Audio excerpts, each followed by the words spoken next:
Hello everybody, and welcome back to the F-18 Hornet Flight School Campaign that I've been working on here in Elite Dangerous. It's been quite a while since I've made a video for DCS, and not too much shorter since I started working on this campaign again. I pretty much finished the entire campaign as far as like making the missions and having them set up, but I kind of got burnt out on that whole process as I got into the last stages of, putting everything together. Never really got around to quality control and full-on testing and everything. Last couple of weeks or so, I've kind of been pushing myself back into it, but it's one of those things where so I figured maybe if I make a video series out of it, that will motivate me to actually put a little bit more time and energy into it. So what this will be is this will be us running through the missions that I continue to have at the moment. Well, I don't want to open up another one. We're going to go ahead and do the BVR campaign or BVR training mission that we were going to be doing here. Before we get too far in the video, I'd like to ask you to help us to reach our next channel milestone of 10,000 subscribers by hitting that subscribe button, hit the like button to share the video with other people. And then if you're not interested in this, or when you're done watching this video, you can head over to the channel. We have more than 1,700 other videos on the channel. I play a bunch of different games. You're definitely going to find something that you're interested in, so be sure to head over there for that. If you're wondering about the hat, I have my phone up here, and I'm using that accelerometer in my phone to work with the OpenTrack head tracking software to make it so I can look around and be able to see what I'm doing. So I don't typically wear a hat on camera, but I got to have a way to hold my phone up there, and preferably in a way that doesn't look ridiculous, especially on camera. So that's why the hat. So for these DCS videos, you're going to be seeing me with a hat. I do need to get a thinner phone though, because I have one of those folding phones or whatever from back in the day, and it's pretty thick. All right. So anyways, let's go ahead and do this. The first part of any modern engagement will be the Beyond Visual Range, or BVR, fight. The purpose of your radar is not only to give you a picture of what's out in front of your aircraft. So part of this is going to be, I'm not necessarily all that worried about listening to the narrations. It's mostly just making sure that the mission triggers and all that stuff happen properly. You have much more room for error at longer range, let's go ahead and because a single mistake in a close-in fight can easily result in being shot down, regardless of your level of skill.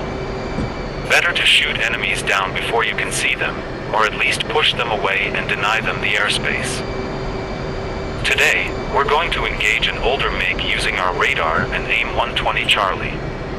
Get yourself in the air and on a heading of 325. Climb to an altitude of around 30,000 feet, but conserve your fuel as best you can because we'll need every drop of it for the actual fight. Once you're in the air and climbing on a heading of 325, press the IP button for further instructions. Okay, just want to get my heading set in there before I forgot what the number was, so that way when we engage our autopilot, it will go at our heading select autopilot, we will be heading in the right direction. So I do have a VR headset, but I do not have the hardware necessary to run this in anywhere close to a decent setting. Let's turn over and away we go. Well, I should have checked to make sure that all my switches and stuff are set the way I want them. But that's all right. We'll do that. We'll try to remember to do that once we get up here. So we'll get our speed up. We'll get off the ground. Get flaps and gear up.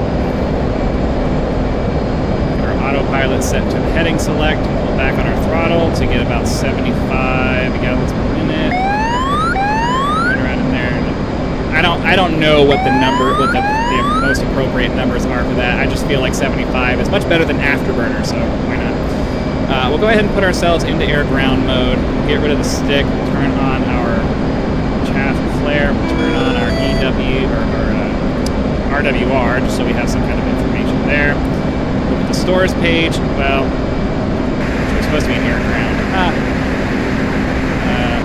Select the AIM-120. I believe the narrator is going to tell us to do that, but yeah, we'll just put the situation. We'll just put the SA page down here. There's no waypoints or anything. There's no real navigation in this mission. So what I'm going to do now is, no, we're supposed to press IP once we're established. Okay. Fence in. First, let's talk about how missiles work, as it's central to the strategies behind BVR fighting. The first thing to understand is that missiles tend to have a very limited fuel supply. They're like bigger versions of rockets, which allows them to get up to extreme speeds, but they usually only have a few seconds worth of fuel. Think of it like storing energy in a battery. The fuel fast charges it, and then it quickly depletes that charge as it guides itself toward the target. There was something over here. Once the level reaches I know a there's a certain MiG point, somewhere over here it's that no we're supposed to longer fight. effective and eventually falls out of the sky. The reason this is important is because once that fuel is expended, the only thing they can do is slow down. This is something we can take advantage of. The tracking systems used to guide the missile allow it to estimate where the target will be by the time it is ready to impact with it. Alright, it's up here Using somewhere. this information, it's intermittently it will showing steer up there itself on toward that the right location side of the in radar. anticipation of exploding on or near the aircraft. It will continue to make tiny adjustments in all directions to home in on what it thinks will be the impact point.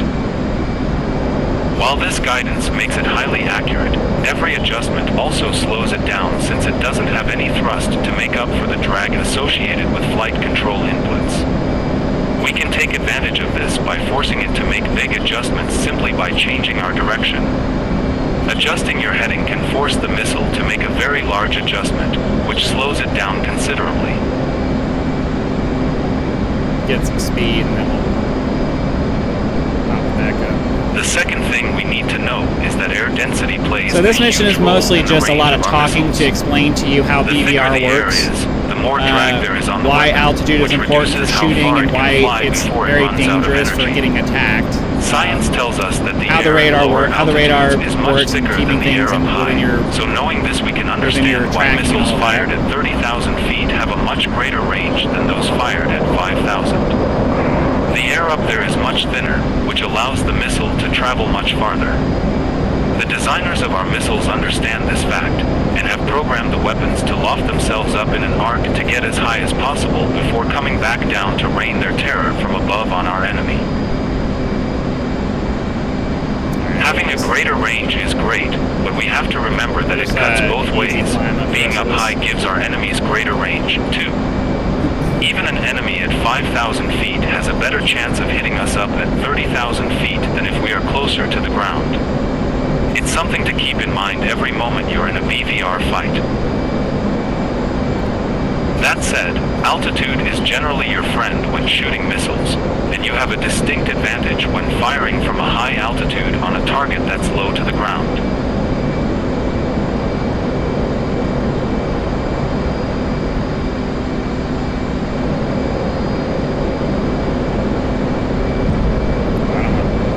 Don't want afterburner right now. You have to level off a little bit to get some speed back.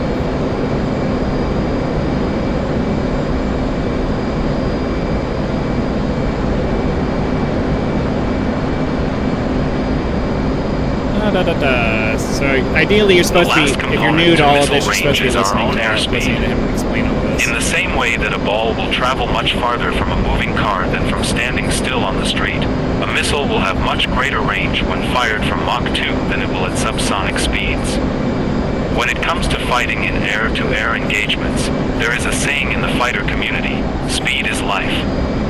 Maintaining high rates of speed in both BVR and close-up fighting can make all the difference between scoring a kill or being killed yourself.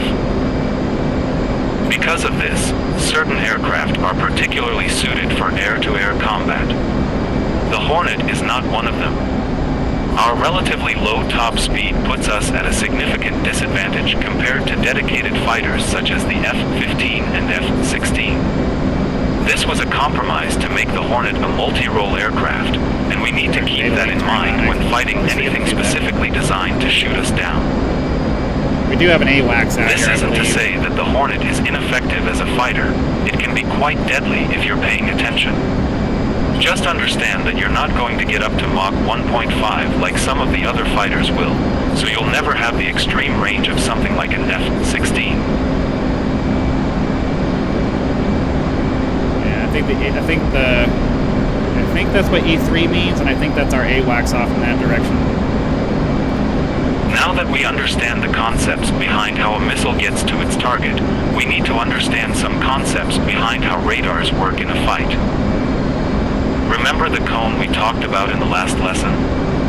One of the reasons having that in the forefront of our minds is that our missiles use our own radar to guide itself onto a target, at least at first. If we lock up a target and fire our missile, then try to turn away, once the target is outside the field of view of our radar, the missile has to switch to its own internal guidance, which is much less accurate. If you're using a missile that has no internal guidance, such as the AIM-7 Sparrow, it becomes completely useless. One of the radar modes also makes it so your enemy won't know they're being locked up, so long as the missile itself isn't doing the tracking, so keeping the target inside that cone for as long as possible is a critical component of a BVR fight, regardless of the weapon you're using. There is no perfect strategy when it comes to the procedures of a BVR fight, but we can provide you with some general guidelines to help you learn the basics. By now, your radar should be picking up a contact somewhere out in front of you. Slide your cursor over the target and start trying to lock it up. Remember that if it won't, your radar doesn't actually see it yet and all you're getting is a dangling contact. Be patient and wait for it to lock. Once it does, press IP for further instruction. Yeah, my radar's not actually picking it up though. I mean, we're getting it every once in a while, but it's within 40 miles, so I'm confused. Maybe this is something I don't have set up properly with the either with the aircraft or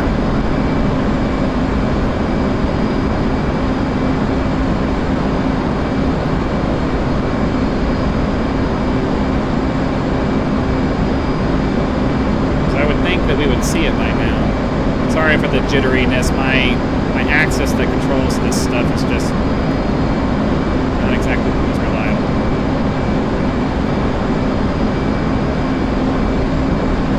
So yeah, it's and we're not getting pinged on the RWR. It's on. So it's not like they're targeting us at all.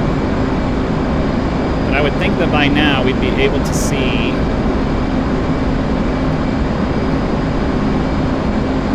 something.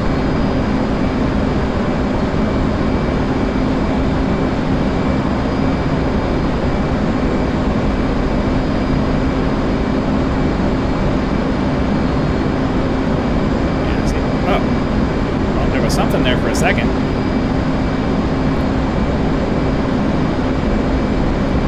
Pretty sure it's within 80 miles of us.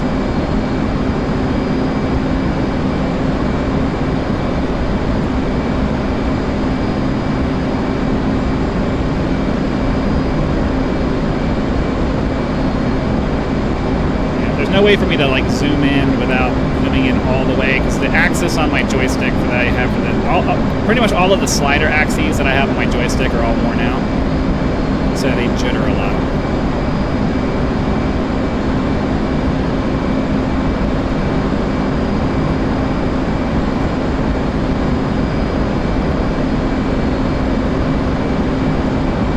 So I'm not really sure. Oh, see, so we got something here. Okay, so now we finally have a lock of some kind. Okay, the first thing we need to do is start a minimal defense against any missiles the target may try to fire at us.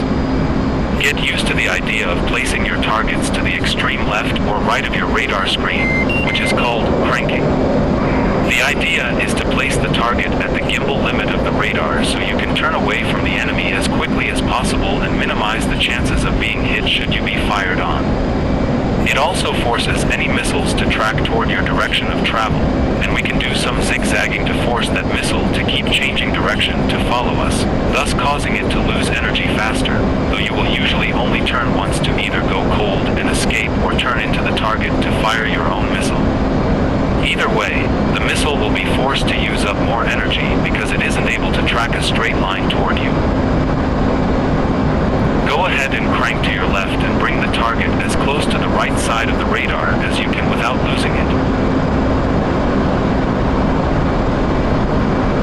Before we can fire our missiles, we need to understand the symbology that appears on the HUD, as it's our primary device for deciding when to release our weapon. The first thing you'll notice is a circle in the middle with several triangles on it.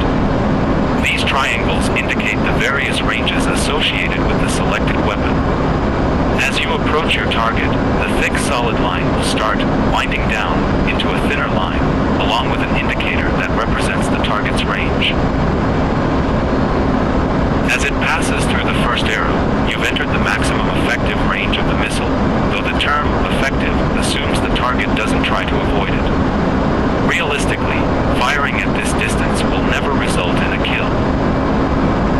Once the target passes the second triangle, it's within so the issue I have here is the zone, timing of which everything. means that even if it tries to avoid the missile, it Realistically, I should figure out a way to pause the drawback to simulation while this is that talks. if the target is that close, sure you're how to do likely that. within their no escape zone, so it's a big risk to take. The last triangle is the minimum range of the weapon, we are now which is within the range where I closest should you can shoot get to this the guy. target and have the missile track it.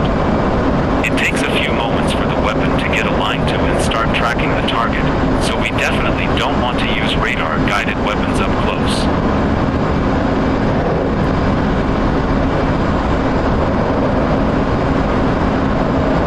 The last thing about the circle is that it will grow in size on your HUD there's as just the not enough- probability of not kill enough, increases. Once you have a not enough nice, time. big circle, you have a reasonable chance of hitting the target, even outside the no-escape range, assuming they don't do any serious defensive maneuvers. As with ground targets, information about the location of the target will show up in a block on the right side of the HUD, closure rate indicated with a VC, splash 1. Great job taking out the So main realistically, RTB. the mission works, but I need to figure out a way to make the timing on it better, because like you're not going to see the symbology up here until you lock it up. So I guess if I can figure out a way to, well, let's go ahead and quit out of this. I'm not going to test it again in this video, but we can take a look at the programming and see if maybe there's a good way to maybe pause the simulation there. I'm not sure if that's a thing.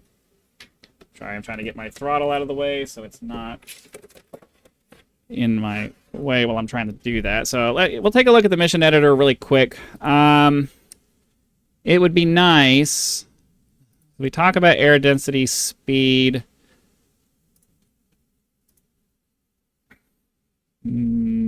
Okay. Missile tracking.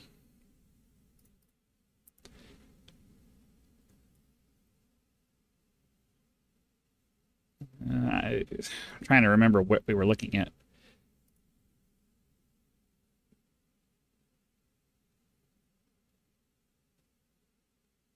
Picking up a contact, slew over. Okay, so we got as far as this before we started having an issue. Then we started talking about cranking, which is what this is. And realistically, I need to figure out a way to pause the simulation. I need to come up with a way to pause the simulation. Is there a... So let me do a new thing here. Is there an active pause option in the things here? Because it would be nice if I could pause everything so that we can describe the symbology on the HUD without having to worry about, because I want to give time. I want to have plenty of time to explain what you're seeing on the HUD, and then after all of that, it goes back into flying, and then we've already explained. Okay, you're going to turn over once you get the steering dot in the circle. Once you get the steering dot in the big circle, fire your missile. Continue all the way around to the other side to force any missiles that they have to continue going off, and then hold the targeting for as long as you feel comfortable until you're ready to go hold. So I need there to be a way of setting the active pause, but I don't recall ever having seen an active pause option on this list of commands here. So yeah, command doesn't do anything. Remove highlights, users, units.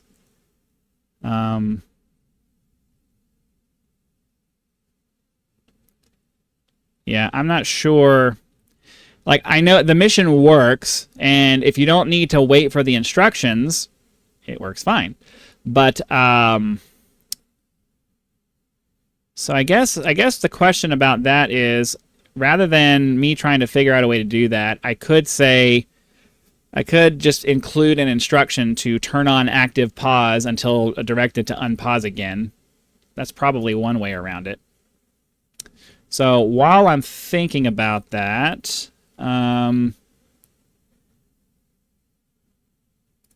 okay, we'll adjust. Let me pull this up so we can actually see what we're doing here. So we'll make this a new paragraph here. We'll say, okay, the next few, let's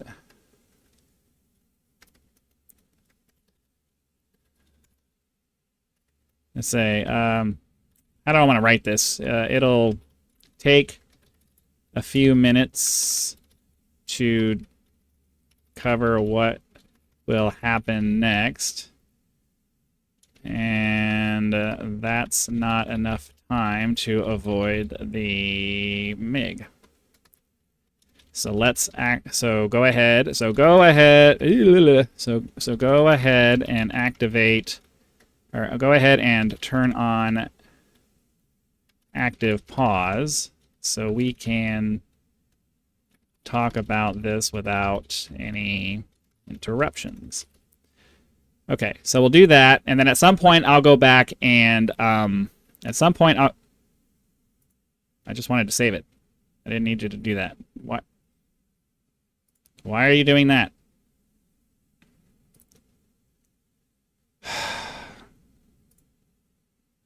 I know it already exists. I don't know why you're asking me to do that. We're just... Oh. Crap.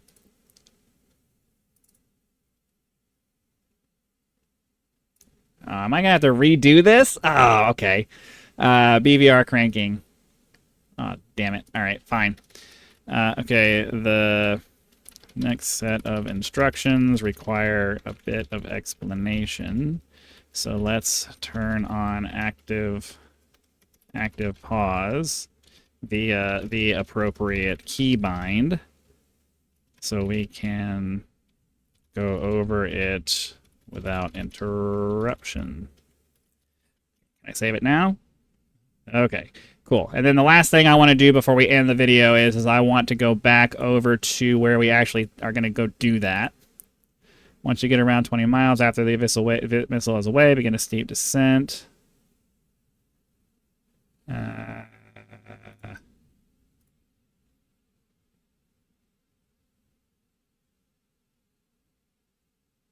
I don't think there's... It's, we discussed it.